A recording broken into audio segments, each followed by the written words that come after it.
Hello friends, আজকে আমি আপনাদের সাথে শেয়ার করব ছোটু এগ রেসিপি।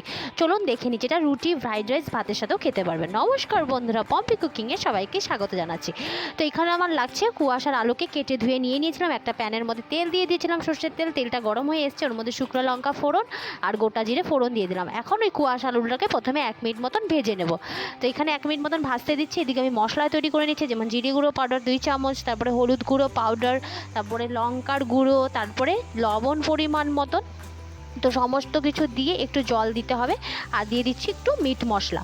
তো এগুলো একটু জল দিয়ে এটাকে একটা পেস্ট তৈরি করে নিতে হবে। তো এইভাবেই করে নিলেই হলো। তো এইদিকে আমি পেস্টটাকে তৈরি করে নিয়েছি। এদিকে আমার 1 মিনিট মতন এটা ভাজা হয়ে গেছে অলমোস্ট। তো এখন এই পর্যায়ে আমি দিয়ে দিচ্ছি পেঁয়াজ কুড়ানো, তারপরে রসুন থেতো করা। তো রসুন আমি একটা গোটা রসুনকে থেতো করে নিয়েছি, দিয়ে দিলাম। তারপরে দিয়ে দিচ্ছি, আপনারা চাইলে পেস্ট করেও দিতে পারেন রসুনটাকে।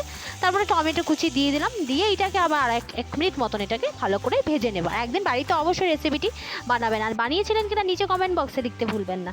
আর 3টে ডিম আমি এখানে করতে দিচ্ছি, মানে সেদ্ধ করতে দিচ্ছি। আর এদিকে আমার 1 মিনিট ভাজা হয়ে গেছে। ওই পর্যায়ে মশলাগুলো দিয়ে একটু নাড়িয়ে চাড়িয়ে নিলাম, নিয়ে একটু চিনি দিয়ে নাড়িয়ে চাড়িয়ে তারপরে একটু জল দিয়ে এটাকে আমি ভালো মতন কষিয়ে নেব।